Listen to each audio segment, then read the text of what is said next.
Le chrétien doit vivre en ayant une attitude de patience, en supportant les tribulations. C'est un processus qui traverse toute notre vie pour nous faire devenir des chrétiens adultes, mûrs dans la foi. Ainsi l'a rappelé le pape François dans l'homélie de la messe ce mardi matin. Entrare in pazienza, quella è la strada che Gesù anche ci insegna a noi cristiani. Entrer dans la patience, c'est la route que Jésus nous enseigne également à nous, les chrétiens. Entrer dans la patience, cela ne veut pas dire être triste. Non, non, c'est autre chose.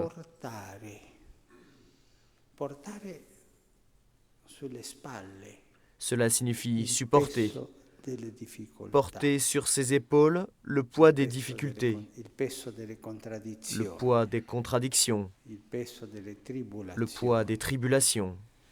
Questo atteggiamento cristiano di sopportare, entrare in pazienza, quello che cette attitude chrétienne de supporter, entrer dans la patience, c'est ce qui est dit dans la Bible par ce mot grec, mais tellement plein, la hypomonée, supporter dans la vie le travail de tous les jours, les contradictions, les tribulations, tout cela. Paolo e Sila sopportano le tribolazioni, sopportano le umiliazioni.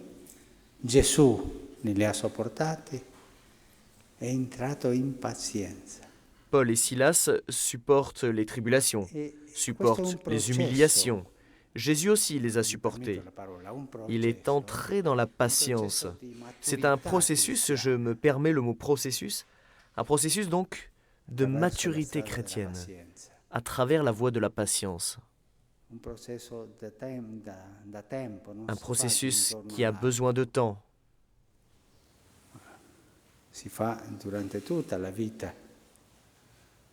Qui ne se fait pas d'un jour à l'autre, mais tout au long de la vie, pour atteindre la maturité chrétienne. C'est comme le bon vin. La centralité du Christ et de son évangile, l'autorité comme un service d'amour et se sentir dans et avec l'Église mère, voilà les 3 directions données par le pape François aux 800 supérieurs générales réunis pour l'Assemblée de l'Union internationale des supérieurs générales. Pour tout chrétien, l'annonce et le témoignage de l'Évangile ne sont jamais un acte isolé du groupe, a souligné le pape. C'est une dichotomie absurde de penser vivre avec Jésus sans l'Église, de suivre Jésus en dehors de l'Église, d'aimer Jésus sans aimer l'Église. Exercez la responsabilité qui vous est confiée de prendre soin de la formation dans vos instituts, dans la saine doctrine de l'Église, dans l'amour de l'Église et dans un esprit ecclésial. Le pape François a conclu en notant que sans les religieuses, manquerait à l'Église la maternité, l'affection et la tendresse. Lo Spirito Santo, infatti, Le temps pascal que nous vivons est le temps de l'Esprit Saint. La catéchèse du pape François sur la place Saint-Pierre a été consacrée à l'étude de l'importance de l'Esprit Saint dans la vie de l'Église et de chaque fidèle. L'homme, a expliqué le pape, est comme un voyageur qui, traversant les déserts de la vie, a soif d'une eau vive, jaillissante et fraîche, capable d'étancher en profondeur sa grande soif de lumière, d'amour, de beauté et de paix. Et Jésus nous donne cette eau vive. C'est l'Esprit Saint qui procède du Père et que Jésus répand dans nos cœurs.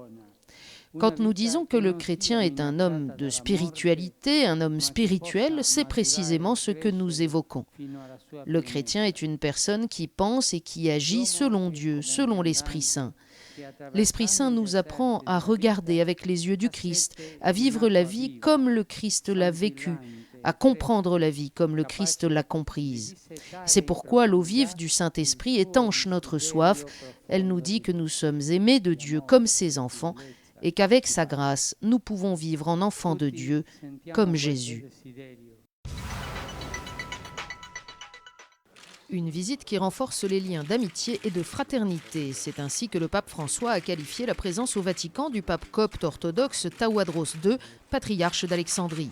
Une visite, a ajouté le pape, qui s'insère dans le chemin écuménique ouvert par le Concile Vatican II et précisé par le dialogue théologique et les rencontres fraternelles organisées au cours des années passées entre l'évêque de Rome et le patriarche d'Alexandrie.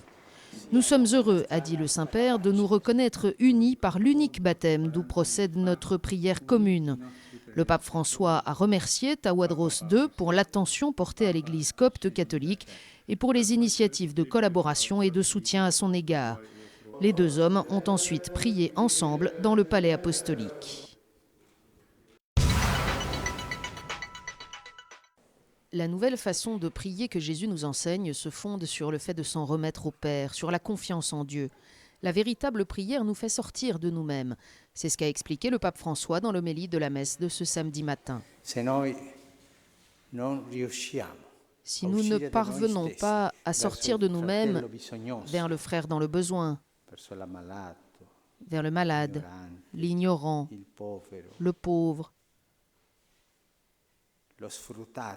l'exploité,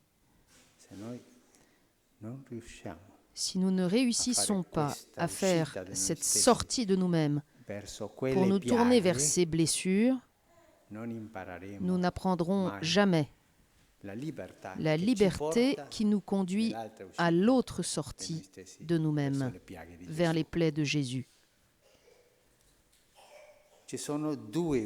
Il y a deux façons de sortir de soi-même. Une vers les plaies de Jésus, l'autre vers les blessures de nos frères et sœurs. Et c'est cela, la direction que Jésus veut que nous prenions dans notre prière. Être généreux, témoigner, ne pas vivre sa foi seul. Voilà l'enseignement des saints canonisés ce dimanche, tel que le pape François l'a résumé dans son homélie sur la place Saint-Pierre, devant une foule nombreuse de fidèles et les délégations internationales. Les 800 martyrs d'Otrante, en 1480, avaient survécu au siège et à l'invasion d'Otrante par les Ottomans. Ils ont été décapités parce qu'ils refusaient de renier leur foi. Ils sont morts en confessant le Christ ressuscité. Alors que nous vénérons ces martyrs d'Otrante, a dit le pape, demandons à Dieu qu'il soutienne tous les chrétiens qui souffrent encore de violence et leur donne le courage de la fidélité et celui de répondre au mal par le bien. Laura Montoya, première sainte colombienne, a été un instrument de l'évangélisation. D'abord comme enseignante, puis comme mère spirituelle des indigènes, auxquels elle a transmis l'espérance en les accueillant avec l'amour reçu de Dieu et en les conduisant à lui avec une efficacité pédagogique qui respectait leur culture sans s'y opposer. Santa Maria Guadalupe Garcia Zaval, enfin, mexicaine, s'est dédiée aux malades avec tendresse et compassion. Demandons au Seigneur qu'il remplisse notre vie de la joie de son amour, a conclu le pape François. Au moment de la prière du Regina Coeli ce dimanche, le pape François s'est adressé aux très nombreux pèlerins rassemblés place Saint-Pierre. Pensant aux nouveaux saints justes canonisés, il a invité le peuple italien à regarder l'avenir avec espérance, confiant dans la proximité de Dieu qui jamais ne nous abandonne. Il a formulé des vœux de paix, de solidarité et de fraternité pour le Mexique et la Colombie, et il a salué les participants à la marche pour la vie italienne, invitant à garder toujours une grande attention à ce sujet. Il a mentionné la pétition en cours dans les paroisses de la péninsule italienne pour la protection juridique de l'embryon, ainsi que la journée d'études organisée au Vatican mi-juin sur le thème de la vie.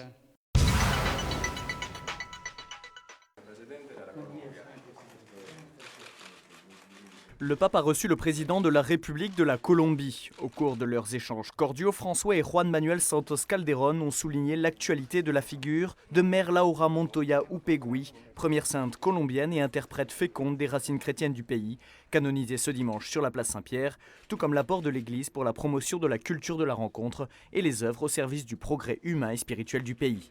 Le pape et le président colombien se sont aussi arrêtés sur les défis que la Colombie devait affronter, en particulier au regard des inégalités sociales. Il a été fait référence au processus de paix en cours et aux victimes du conflit. François et Juan Manuel Santos Calderón ont souhaité que les différentes parties impliquées poursuivent les négociations, animées par la recherche sincère du bien commun et de la réconciliation. Enfin, ils ont souligné l'engagement de l'Église en faveur de la vie et de la famille.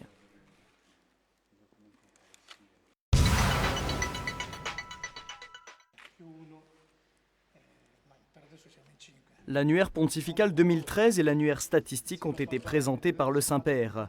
Les catholiques dans le monde sont passés de 1,19 milliard à 1,21 milliard entre 2001 et 2011, avec une augmentation en Afrique et en Asie. La présence des prêtres, diocésains et religieux dans le monde a augmenté, passant dans la dernière décennie de plus de 405 000 en 2001 à 413 000 en 2011. L'Europe, contrairement à la moyenne mondiale, a connu cette dernière décennie une diminution. Mais alors que le nombre de religieuses diminue, les candidats au sacerdoce, diocésains et religieux, sont en augmentation. Le Saint-Père a montré un vif intérêt pour ces statistiques et de la gratitude à tous ceux qui ont collaboré à la nouvelle édition des deux annuaires.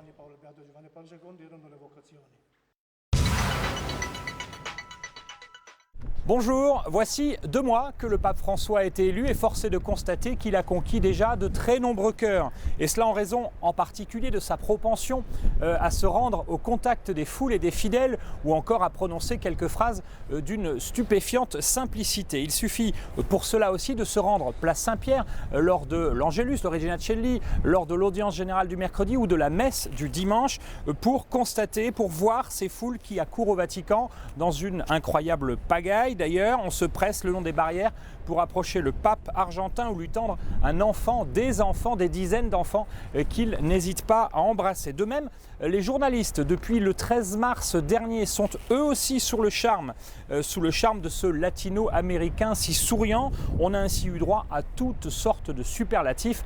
Pourquoi devrait-on s'en plaindre? Mais nombre de mes confrères ont peut-être déjà commencé ce week-end à déchanter. Ce pape si prometteur qui allait révolutionner l'Église a en effet commencé à parler des questions qui fâchent.